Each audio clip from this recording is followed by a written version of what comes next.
Learn more at adoptuskids.org.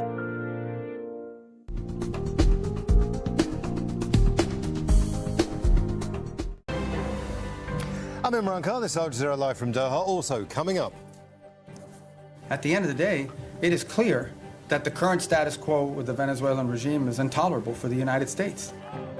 U.S. Secretary of State Marco Rubio defends the Trump administration's pressure campaign against Venezuela's Nicolas Maduro. The UN declares famine is over in Gaza, but warns the situation is still critical. 500,000 people urgently need food. And a second day of protest in Bangladesh over the death of a leading figure of last year's student uprising.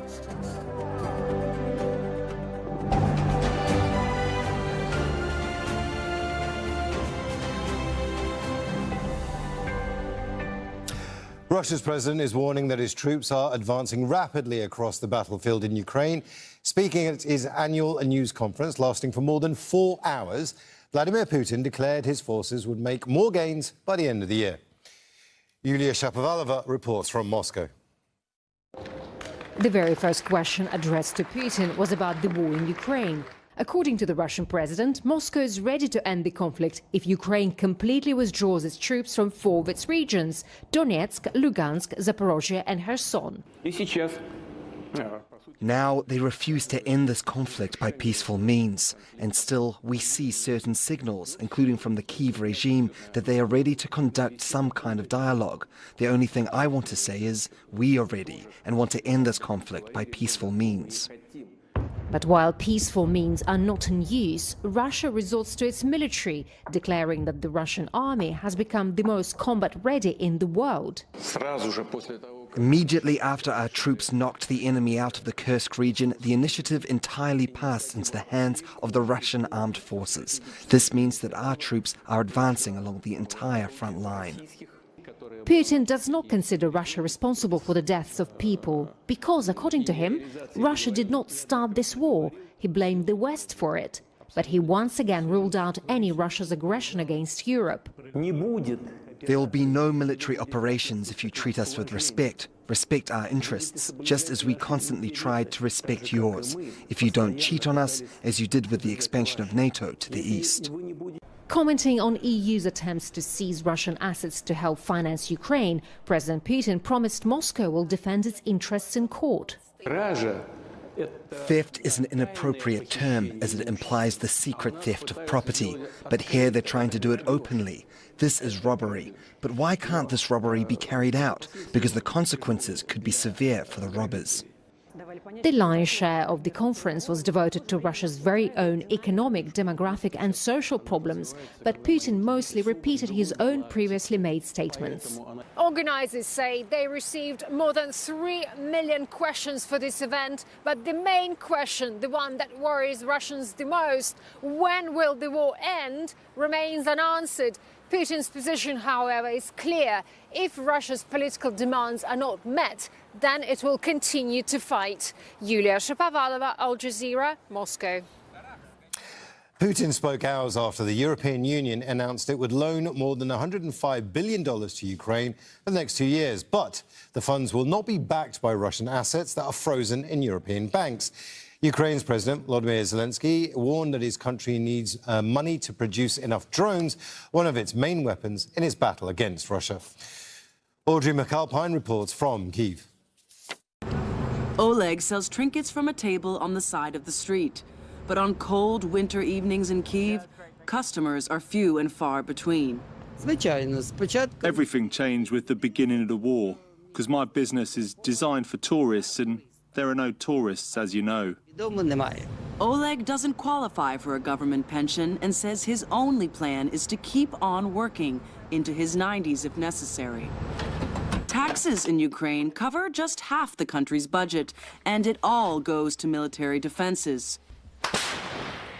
Allied nations, mostly in Europe, subsidize everything else: education, healthcare, and social welfare. And without that support, Ukraine's financial future would be even bleaker. Part of countries in blackout, power grid is severely destroyed and damaged, economy is ruined, So all of these need money to continue to run the country. But despite the decision to lend Ukraine $105 billion interest-free, with funds raised from international banks and backed by Europe's own budgets, some politicians here say it's still not enough, with so many here in need. Including soldiers who must be mobilized, says military researcher Gleb Volosky. It is the fourth year of war, and the people who were idealistic and who were ready to volunteer to go and fight are running out. So the mobilization process are getting harder and harder, and Ukraine really needs additional incentives to speed up the process. Russian assets seized in Europe could, in future, help finance post-war reconstruction. But in the meantime, European leaders insist Ukraine should not only strengthen its defense industry, but also its rule of law, and combat corruption that's plagued President Zelensky's administration in recent months. There is a fight against corruption in Ukraine. We need to do everything we can in order to show that every penny comes to stop Russians and to keep tens of millions of people alive and helping them to survive.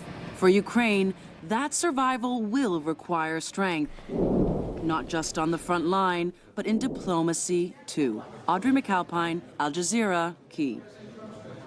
Israeli forces have hit a school being used as a shelter in Gaza City, killing at least 6 Palestinians.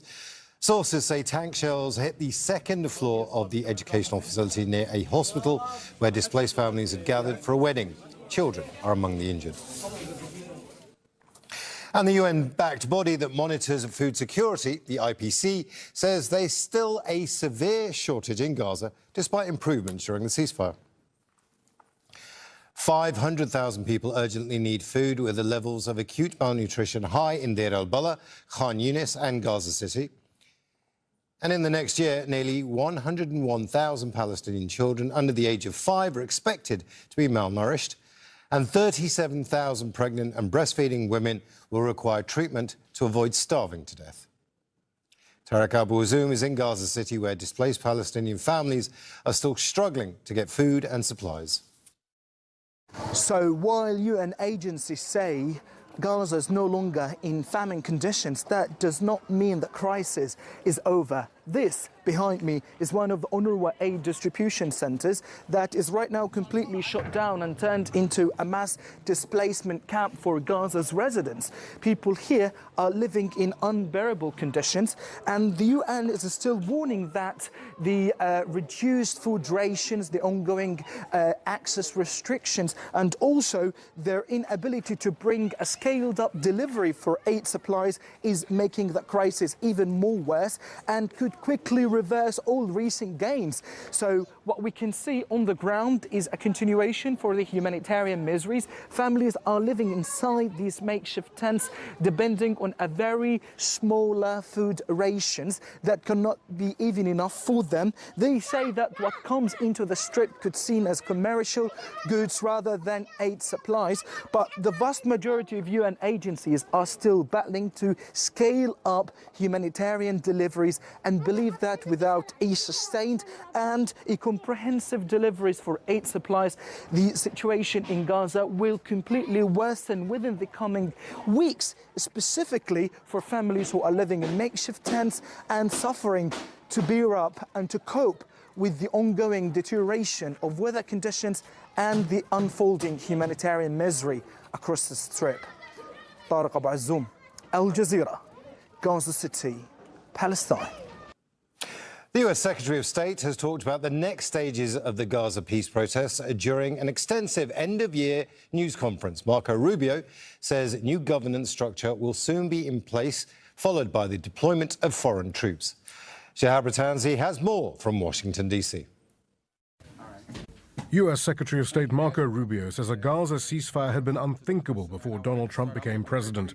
And he added that now a process is underway to rebuild the territory that may take generations. But the starting point is the formation of what the U.S. calls a Board of Peace, an international body to oversee the process, and the naming of a technocratic Palestinian leadership for day-to-day governance.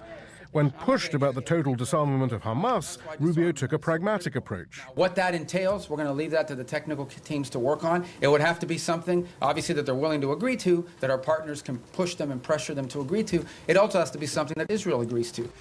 But Rubio insisted that the foundations for lasting peace were in place despite day-to-day Israeli violations of the ceasefire. How long can this continue? How long can the Israelis be allowed to show such disrespect to President Trump? Well, look, that's your characterization of it about the term disrespect. What I would say is this. This was, first of all, it was a miracle that it happened in the first place. We all understand how difficult it was for that to come to the conclusion that it did, where the bombing and everything else, the scale and scope of what we saw ended. All the hostages were released, and we have relative peace right now for the most part, despite the things you're pointing to. On the economic blockade of Venezuela, Rubio played down remarks by White House Chief of Staff Susie Wiles that the goal was to make Nicolas Maduro, the Venezuelan president, cry uncle, that is, regime change. I mean, you can interpret any way you want, but at the end of the day, it is clear that the current status quo with the Venezuelan regime is intolerable for the United States. Our goal is to change that dynamic. And that's why the president's doing what he's doing. Change that dynamic by ensuring that no one wants to get on drug boats anymore. Throughout the press conference, Marco Rubio underlined that the Trump administration's foreign policy would be based on the U.S.'s national interest, wherever that may be, but with a priority on the Western Hemisphere. Shia Britansi, Al Jazeera, the State Department. Republican political strategist Amy Koch says Rubio's news conference showed Washington as a new approach to foreign policy. I feel like on Venezuela, there were some questions that I still had that I was wondering about his answers. I thought his talk about the coalition and those countries that are being of real help, like Mexico, El Salvador, he mentioned multiple Central and South American countries that are helping us. You know, he was very smart, as he said. He avoided conversation about regime change and also kind of the question of could they do a land strike and then, you know, give congressional notification. I think all of that was a lot of new information and coming from such a high level, it was important information. He reiterated so many times that we do these things in the interest of our own national security. So when he was asked a question about Venezuela, or when he was asked a question about Gaza or Ukraine, he always inserted the sort of national interest piece that was guiding these decisions. And so in that way, and then also, as he said, you know, the idea of sort of being a disruptor on the international stage when it comes to diplomacy, when it comes to, you know, how we interact, you know, how we work with our allies, how we approach these conflicts. You know, I think there was sort of that also, like there, not just that there's a new sheriff in town, but that we are approaching these, the ways we've been doing this have not been effective, have not been bringing about peace, and we are taking a very different tact. Protesters have rallied across Bangladesh for a second day in a row. They're calling for the arrest of a gunman who shot and killed one of the leaders of last year's pro-democracy uprising. The interim government is calling for calm. Tanveer Chowdhury reports from Dhaka. Bangladesh is on edge after the death of Sharif Usman Hadi, a leading figure in the student uprising that helped topple Sheikh Hasina's government last year. On December the 12th, Hadi was injured in a drive-by shooting in the capital. After nearly a week in hospital, he died on Thursday.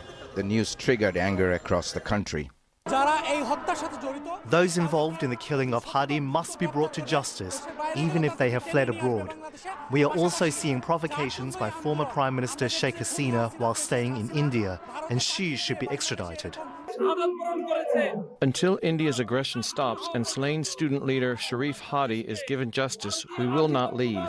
2 media outlets were attacked with arson and vandalism reported. Security forces cordoned off the area while investigators assess the damage. As an ordinary citizen, I feel unsafe. The security situation is not strong enough, and the government needs to be much more effective in ensuring law and order. The interim government issued a statement condemning mob violence and calling the attacks an assault on democracy and press freedom. Chief Advisor Muhammad Yunus pledged justice and promised to stand by journalists. On Friday, students came out in their numbers again. Major protests in the capital city, Dhaka, and across the country. Students are demanding justice for the killing of prominent student leader Usman Hadi. Security is heightened, and government is asking the protesters to remain calm and not take the path of violence. As Bangladesh moves towards election and a national referendum next year, the government has warned that the choices made in the coming days could shape the country's future. Samit Chaudhary, Al Jazeera, Dhaka. Still ahead on Al Jazeera, fears grow that Sudan may end up in a permanent state of fragmentation as conflict grinds on across the country. Plus, I'm Charlie Andrew in Copenhagen, where after 400 years, the age of letters is ending as the country shifts deeper into the digital era.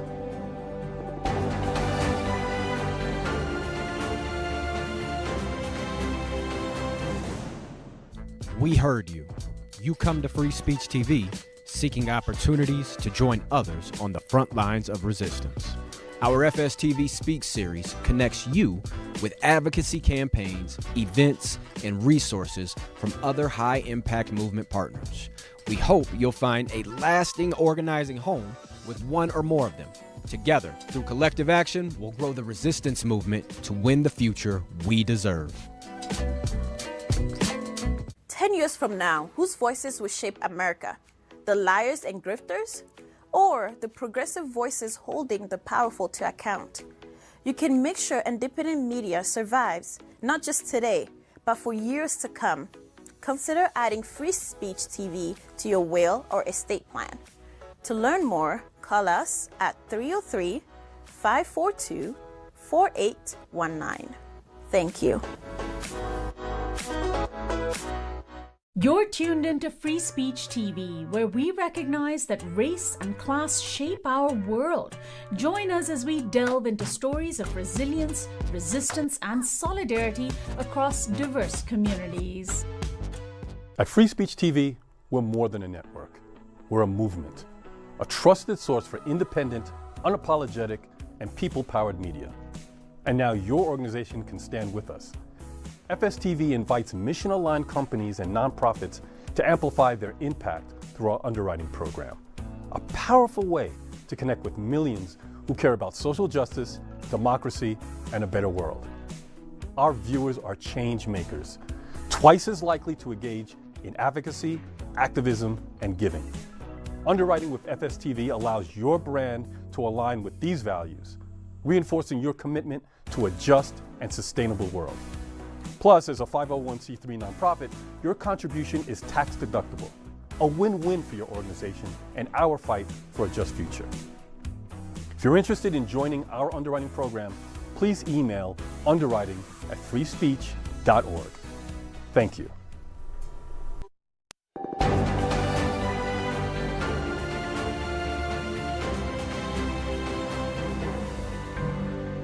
You're watching Al Jazeera. A reminder of our top stories this hour. Russia's president is warning his troops are advancing rapidly across the battlefield in Ukraine. In an annual address, Vladimir Putin says he's confident they will achieve their military goals if Kyiv doesn't agree to its peace conditions. U.S. Secretary of State Marco Rubio has defended the Trump administration's pressure campaign on Venezuela. Rubio accused Venezuelan President Nicolas Maduro's leadership of being illegitimate. And a UN-backed body that monitors food security says access to food in Gaza has improved during the ceasefire, but the IPC warns the situation remains critical, with the entire strip still facing starvation. Lebanese and Israeli civilian representatives have held another round of talks in a coastal border town. They're part of a ceasefire monitoring mechanism led by the US, and they are the first direct negotiations in decades. Meanwhile, Israeli forces have been striking Lebanon nearly every day.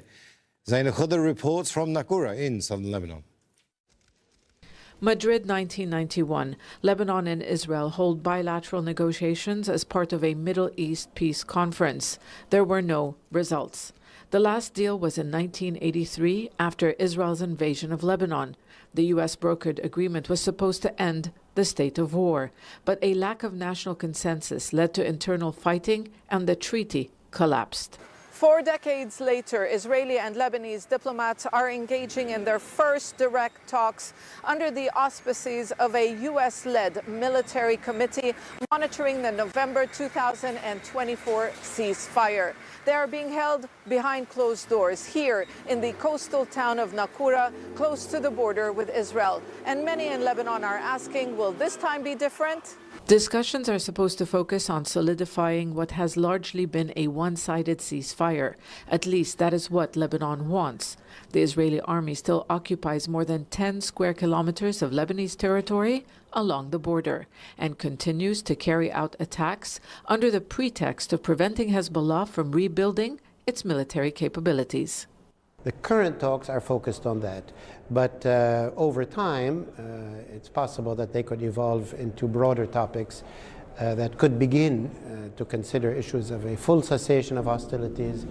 I doubt it will get to anything relating to peace, but certainly not now. Lebanon's leaders say they have no choice but to engage in negotiations to avoid a new conflict. But they also say it doesn't amount to broader peace discussions, which the Trump administration has been pushing for.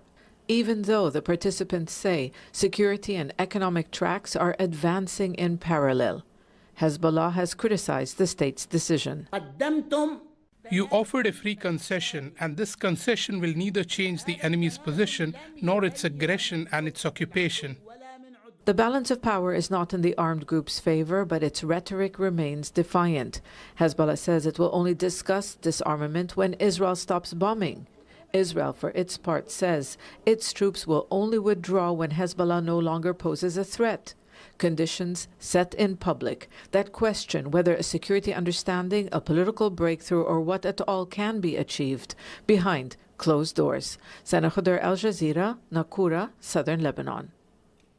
The Sudanese army has reasserted control in the capital Khartoum, but fighters from the paramilitary Rapid Support Forces are advancing in the west, capturing cities and strategic locations. Mohamed Val reports from Port Sudan.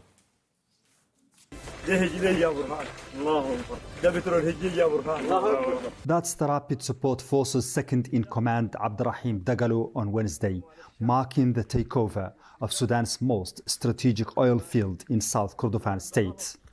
It's his group's latest territorial gain, and a scene no one could have predicted a few months ago. But Sudan's conflict has seen surprising shifts in just a year. This was how the map of control looked in early January.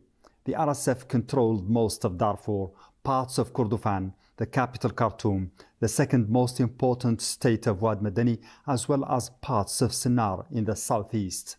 But in the same month, they were expelled from most of those areas, including Khartoum, a highly symbolic loss. For a while, the momentum seemed to be on the side of the Sudanese army. The picture seemed rosy, and preparations were underway here in Port Sudan to move the seat of government back to Khartoum. But despite setbacks, the RSF remained strong. It still controlled most of Darfur, and it was laying siege to 4 state capitals or key cities across western Sudan: El Fasher, Baba Nusa, Kadugli, and Delenj.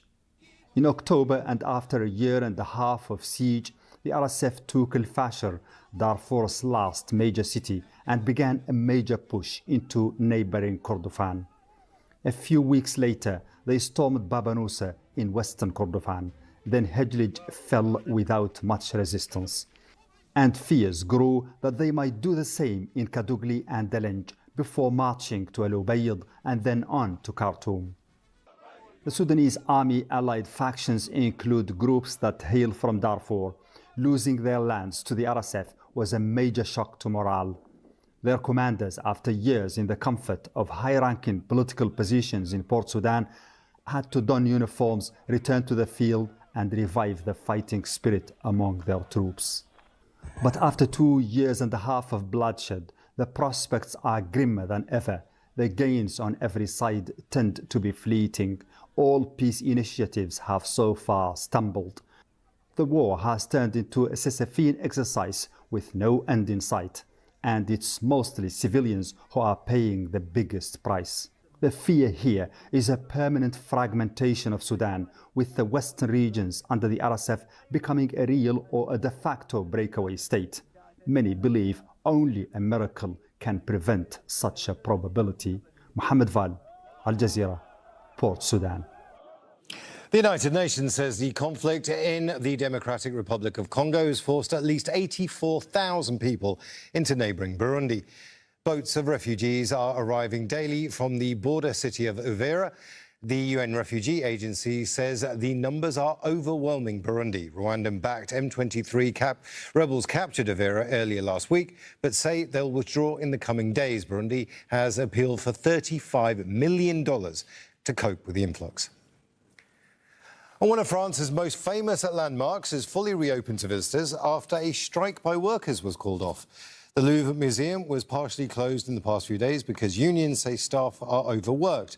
They're calling for pay rises and the hiring of more workers. Management has been criticised after a jewel heist in October, raising questions about the Louvre's security. Denmark's about to deliver its last post. After 400 years, its National Postal Service will shut down and letter collection and delivery will end at the end of the month. Charlie Angela reports from Copenhagen on a first for any country in Europe. For Jette Hjarta, sending Christmas cards is more than a tradition. It's a small act of resistance.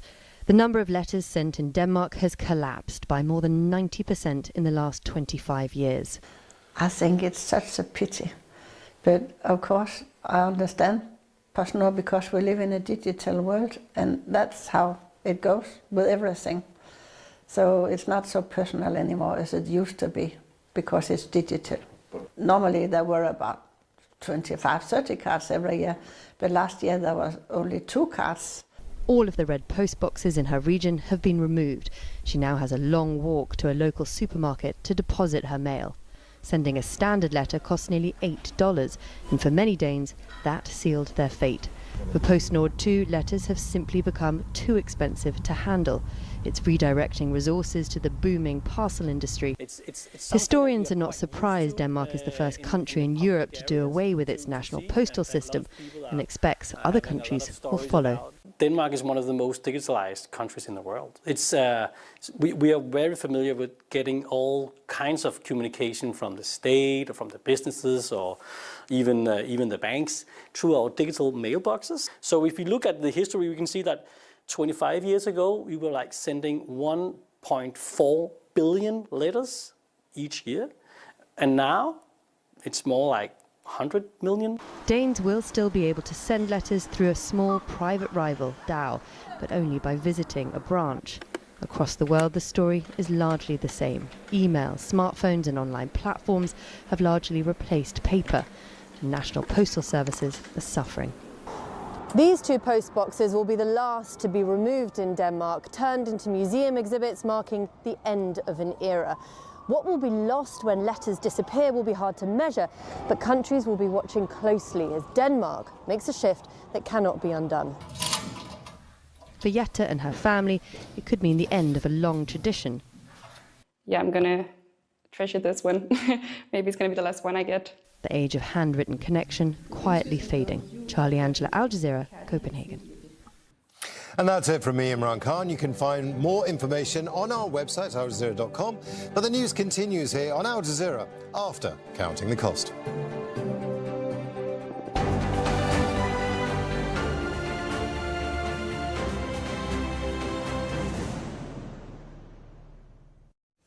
Is it time to say goodbye to your old car? Give it a second life and give our planet a fighting chance. When you donate your vehicle, you keep waste out of landfills, help protect our climate, and power the independent media that drives real change. Turn your old ride into a force for good. Every mile it drove can still move us forward.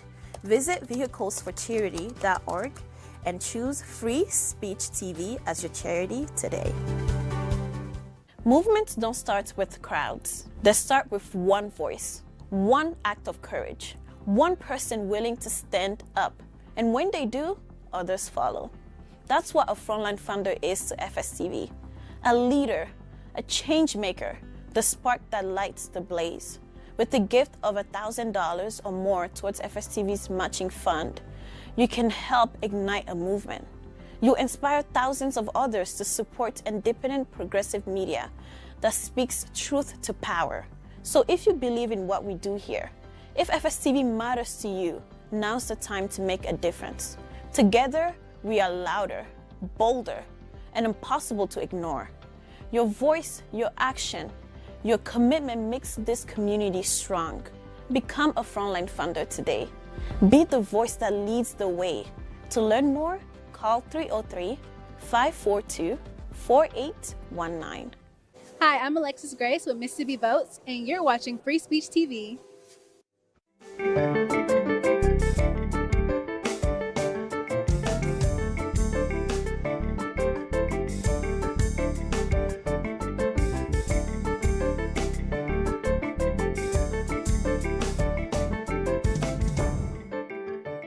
Hello, I'm Neve Parker. This is Counter the Costs on Al Jazeera, your weekly look at the world of business and economics. This week, nations are drowning in debt and the world could soon owe more than it earns. But when does borrowing become too much? And how would that affect us all? Debt crises have mostly hit poorer nations the hardest, but today some of the richest countries are borrowing at alarming levels. Is their debt now at risk of spiraling out of control? Debt is rising, and so is the cost of servicing it. Markets are already on edge. Could this trigger the next financial crisis, or will governments get their house in order? Governments around the world now owe nearly $100 trillion in public debt. That's almost double what they owed just a decade ago. The International Monetary Fund warns that by 2029, global debt will surpass 100% of the world's GDP, meaning the world's borrowing could soon exceed the size of the entire global economy. That threshold could be crossed much sooner if economic growth slows or interest payments are higher than expected. But there's a stark contrast. Richer nations can, for now, still borrow at lower costs and keep spending, while many poorer nations are running out of room to take on more debt. But when borrowing becomes too big, who pays the price? We will discuss this with our guest shortly, but first let's take a look at why governments borrow in the first place. Governments borrow to fill the gap between public spending and the money raised from tax revenue and other income. They borrow from global institutions like the International Monetary Fund and the World Bank, from other countries and from commercial banks. They also raise money by selling bonds, often to institutional investors or pension funds. Borrowing is usually sustainable when interest rates aren't too high or when the loan is used to generate more income and create long-term economic growth. However, it can be a problem when loans grow faster than a country's economy and when a government can only afford to cover the interest on its debt with no economic return. And that's becoming a global issue, including in some of the group of 7 richest countries. The United States, France, and the United Kingdom have the biggest problems. All 3 have a deficit between what they spend and what they bring in through taxes. Global institutions are now warning the world's debt is reaching dangerous levels and could soon spiral out of control. Governments may find themselves obliged to raise taxes or cut spending to repay loans, but this doesn't go well with voters. Until recently, debt distress was largely a crisis in developing nations, with at least 55 countries struggling to meet their obligations. But now some of the wealthiest nations could also be at risk. Imogen Kimber reports. World debt is skyrocketing. The International Monetary Fund says the sum of all government debt is on course to hit more than 100% of the world's gross domestic product, or worse.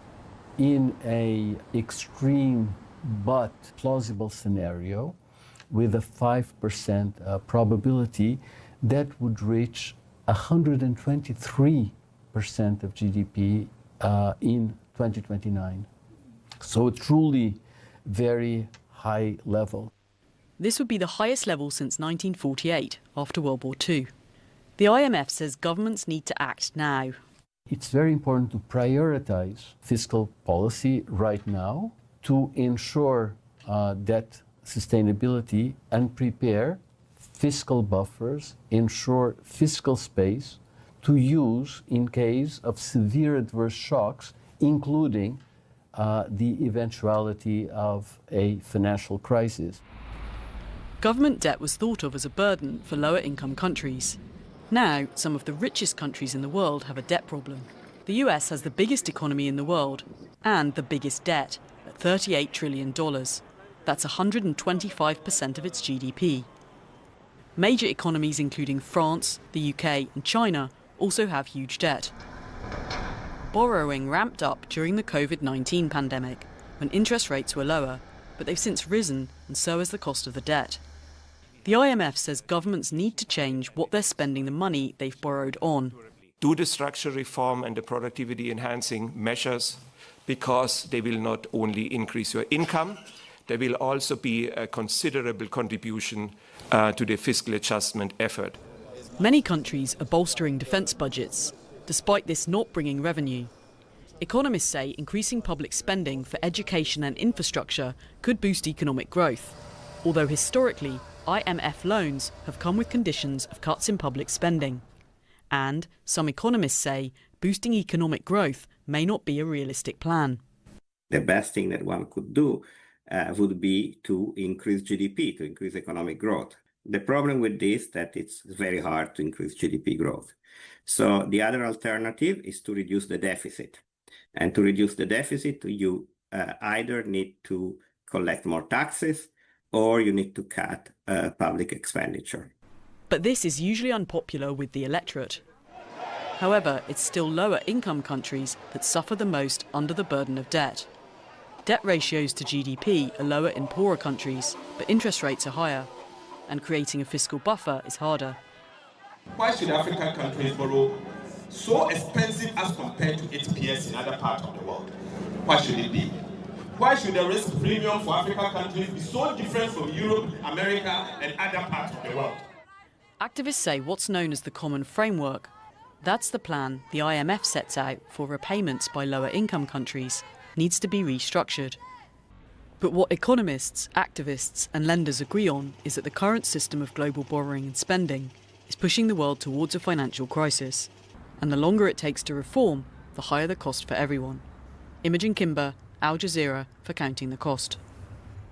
Well, let's discuss this further with our panel of guests. Joining us from London is Anne Pettifor. She's the Director of Prime Economics, which focuses on policy research into macroeconomics. In Singapore, we're joined by Alex Holmes. He's the Regional Director for the Asia Pacific at the Economic Intelligence Unit, a business research and analysis group.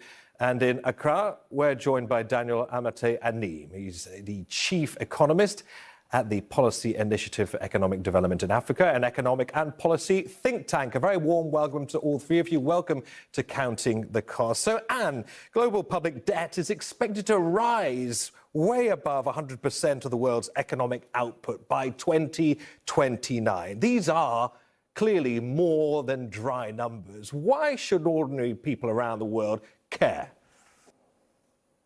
Well, first of all, I want to begin by saying that debt is not in itself a bad thing, and that we need it to finance activity, and that, you know, the question is whether or not we're investing in economies in order to generate the income needed to repay the debt. And the debt, though high in advanced economies, is actually rather sustainable in those economies, even when they arrive at about 100% of GDP. But in low-income countries, where the debt is often in foreign currency, those high levels of debt are excruciatingly painful for those economies. They are actually resulting in, I think, widespread degradation of health and of social welfare. So it's a crisis for low-income countries far more than it is for high-income countries. And for high-income countries, it's a function of economic weakness, of economic failure. And that failure derives, in the first instance, from the great financial crisis, 2007-9, from which many rich countries have not fully recovered, including my own.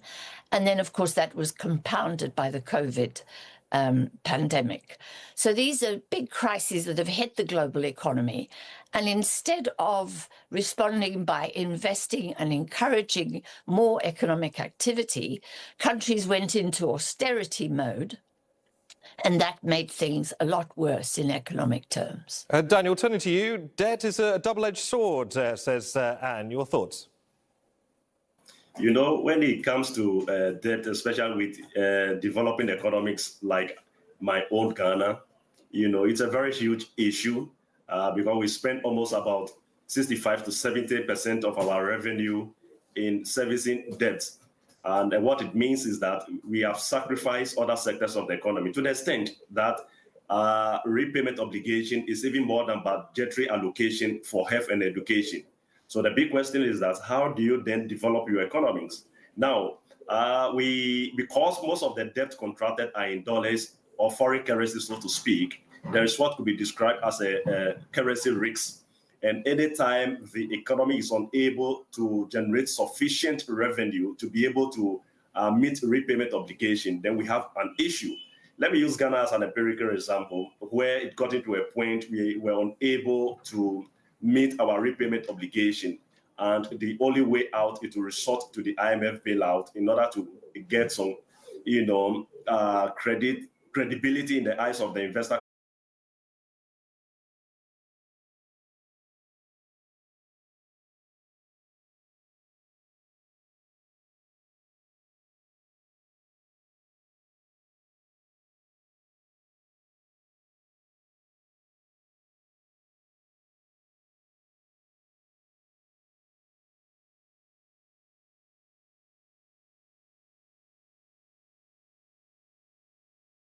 Markets at very high real rates of interest. I wonder if you could underscore why do you think the IMF is happy with that? Because, you know, the way the international financial system works is that it's effectively been privatized. And private lenders want to be able to lend to governments. It's the safest form of lending, because even if that government were to default and not pay her debts, the IMF and the World Bank are there to back up those creditors. So the IMF acts as a sort of gatekeeper for private creditors, for Wall Street, if you like. And as opposed to the years between 1945 and 1971, when countries raised their money domestically at a domestic level and were discouraged from, and where we did not have the US dollar as the world's reserve currency, just as that. You know, the system has been changed and oriented towards the interests, if you like, of Wall Street. And African countries have fallen for that. They should not be doing Right, that. well, let me put that to Anne. Let me put that to Daniel. So the message from Anne is debt is not a bad thing, but the wrong kind of loans that are exploitative are. How does that affect people across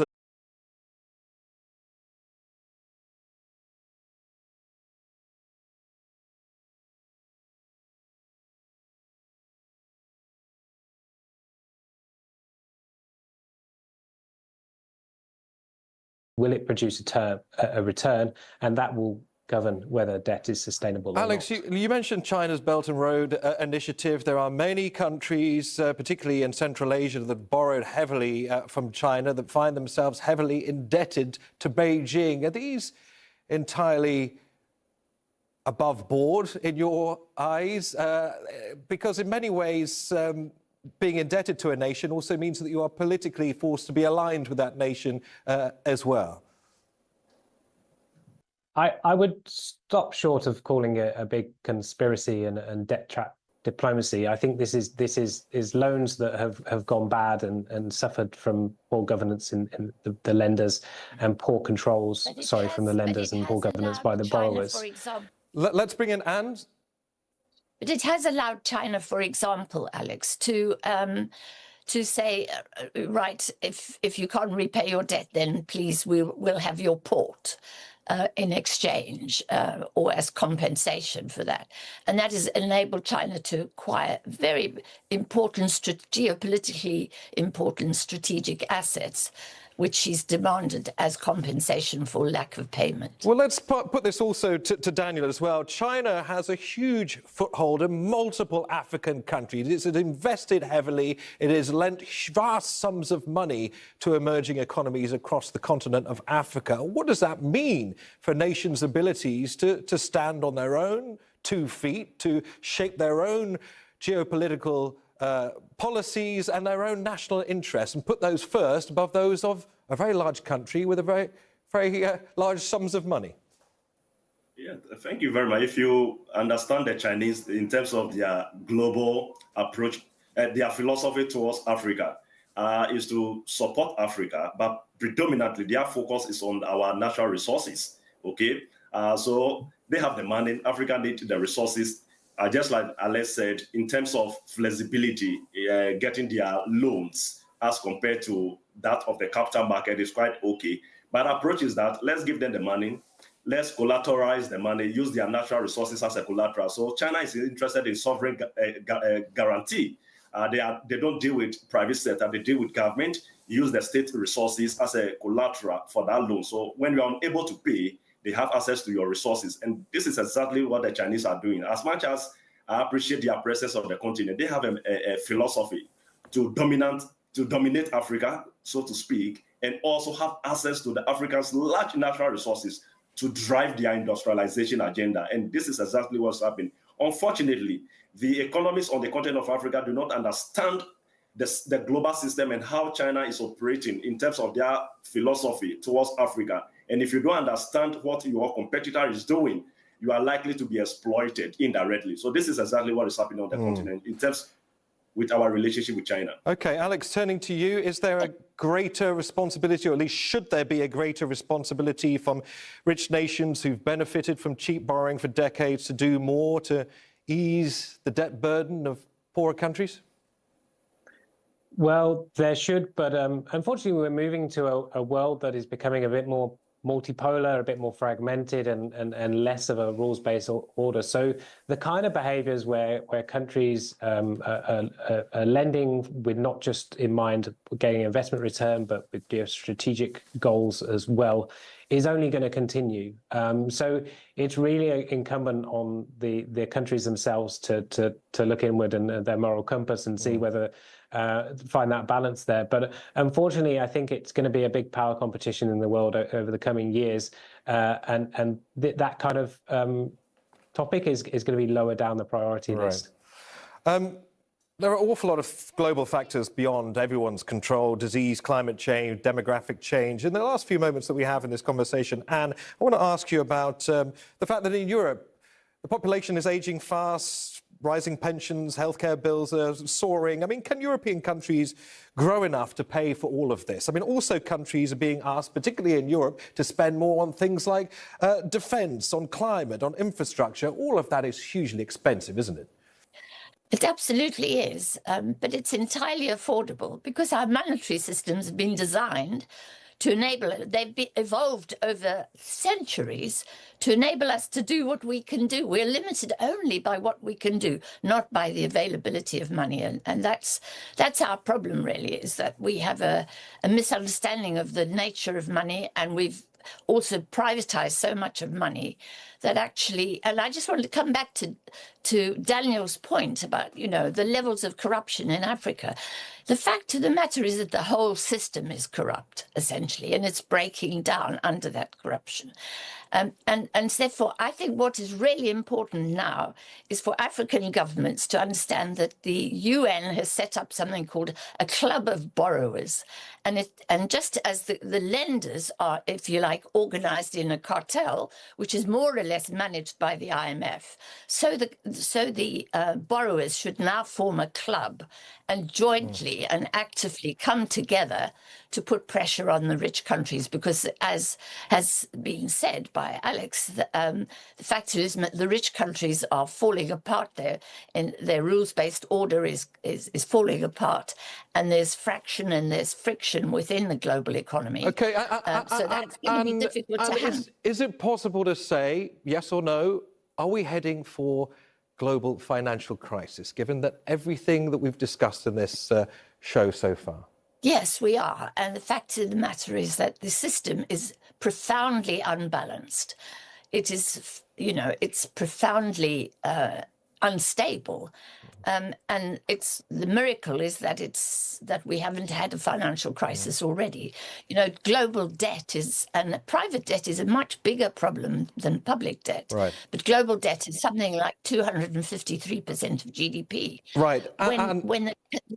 Thank you for all of that, because as we reach the end of the show, Daniel, I'd like to give the last words to you, because climate disasters, all sorts of political instability across the continent of Africa is pushing vulnerable countries deeper into debt. We know that. Should debt repayments be paused? Should they be cancelled? Is there a way of just saying enough is enough? Daniel. Yes, you are right. Climate change is affecting the continent in terms of food supply sustainability, and then other issues, political instability affecting the continent. So my view is that, yes, we need a flexible system in terms of repayment. We need a better deal by these multilateral institutions and these private institutions that we borrow from, that there should be a transparent approach, a more flexible approach in terms of how they deal with African economies, so that we will not overly be hit by the global financial crisis and then the effect of climate change on the continent. Well, it's been an absolute pleasure speaking to all three of you. Obviously, it's a huge topic to continue unpicking. Anne Pettifor, Daniel Amate-Anim and Alex Holmes, many thanks for joining us on Counting the Cost. Thank you. Thank you. It's a pleasure. And that is our show for this week. Do get in touch with us on X. I'm at Neve Barker. And use the hashtag AJCTC when you do, or drop us an email. countingthecost@aljazeera.net is our address. But there's more for you online at aljazeera.com/CTC. That'll take you straight to our page, which has individual reports, links, and entire episodes for you to catch up on. Well, that's it for this edition of Counting the Cost. I'm Neve Barker from the whole team. Thanks for joining us. The news is next on Al Jazeera.